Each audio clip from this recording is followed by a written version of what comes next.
Salut l'équipe, bienvenue pour cette nouvelle vidéo. Donc aujourd'hui je suis accompagné de Philippe, qui est un adhérent au sein du club. On va vous présenter un combo en reculant. C'est important de savoir boxer en reculant.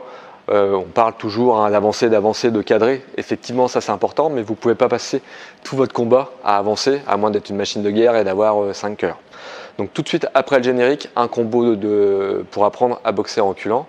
Si tu ne connais pas la chaîne, c'est le moment de la découvrir. Si ça te plaît, tu te balades dessus. Tu lâches des pouces bleus et puis tu partages un maximum pour m'aider à faire connaître la chaîne. A tout de suite après le générique pour ce combo pour apprendre à boxer en reculant.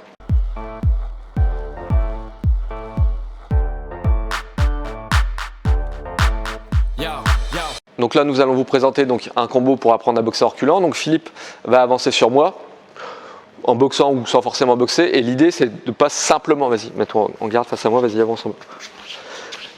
Si je recule comme ça, lui il va avancer sans arrêt et puis on fera rien, il va rien se passer.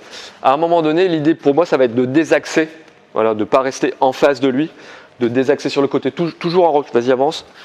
Je désaxe à un moment donné et je vais envoyer mon jab. On va se mettre comme ça, avance sur moi, je désaxe et j'envoie mon jab. Une fois que je suis ici, même s'il n'est pas puissant, ça m'a créé une opportunité. Donc derrière, je peux travailler au corps en crochet par exemple et finir avec un genou avant. Le plus important, c'est de créer l'ouverture dans la défense de l'adversaire. Lui, il arrivait en mode je suis en décontraction, où je suis confiant, j'attaque, j'avance. Là, moi je désaxe et j'envoie mon contre. Donc je vous ai dit, ça peut être en bas, ça pourrait être au visage. Et là, l'ouverture est idéale en genou pour du kick ou du kawan, pour du kawan ou du muay. Si vous êtes en kick ou en full, vous envoyez un middle, vous envoyez un low kick. Mais le plus important, c'est que vous vous entraîniez. Je recule et à un moment donné, je désaxe. Donc je désaxe idéalement en faisant quelque chose. Là, j'ai désaxé sans rien faire. Ça me crée quand même une opportunité possible. Idéalement, en désaxant, je commence à envoyer un premier coup. Le plus simple et le plus direct, c'est le direct, c'est le jab. D'accord ? Dernière fois, il avance sur moi, je désaxe.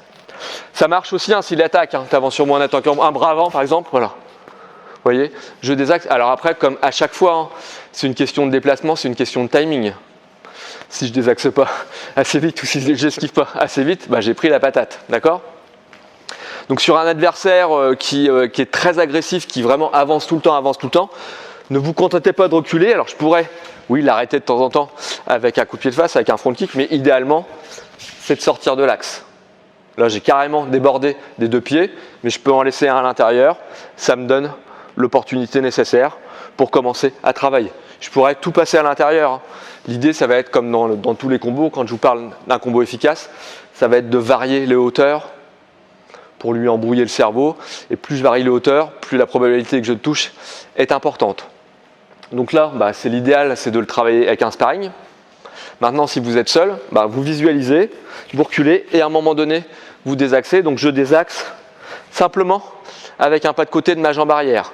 Donc là aussi, il faut que je le fasse dans le bon timing. Si je le fais si je souhaite le faire au moment où j'ai le corps qui appuie sur ma jambe arrière, je ne pourrais pas désaxer. Voilà. Donc c'est vraiment de bien sentir votre déplacement. Quand j'ai 70% du corps sur la jambe avant, voilà, quand je pousse pour reculer, je désaxe sur le côté. Quand je recule, c'est d'abord ma jambe avant qui me pousse et ma jambe arrière qui se lève. Ça veut dire que quand je recule, je peux désaxer sur ma jambe arrière. Donc entraînez-vous à faire ça dans le vide et puis progressivement, entraînez-vous à le faire avec simplement un partenaire qui avance sur vous. Ça peut être quelqu'un qui n'est pas de votre âge, qui n'est pas de votre gabarit. N'importe quel partenaire est efficace pour travailler, pour commencer à apprendre à désaxer. Derrière, après, là je vous montre avec un direct avant, c'est réalisable avec n'importe quelle série. Comme je l'ai dit en intro, c'est super important d'apprendre à boxer en reculant. Il y a énormément de combinaisons possibles. Ça, c'en est une parmi d'autres. Mais c'est vraiment un concept à retenir. Plutôt que de reculer, tournez, déplacez-vous. Vous voyez le ring derrière nous. On ne peut pas reculer pendant 10 km. Il faudra forcément vous déplacer à un moment donné. Et deuxième conseil, n'allez pas vous foutre tout seul dans les cordes. Si vous êtes dans les cordes, ne tardez pas à sortir parce que vous êtes coincé, quoi. Si cette vidéo t'a plu, tu lâches un pouce bleu. N'hésite pas à laisser un commentaire et puis partage un maximum pour nous aider à faire connaître la chaîne. À bientôt pour une nouvelle vidéo. Wesh!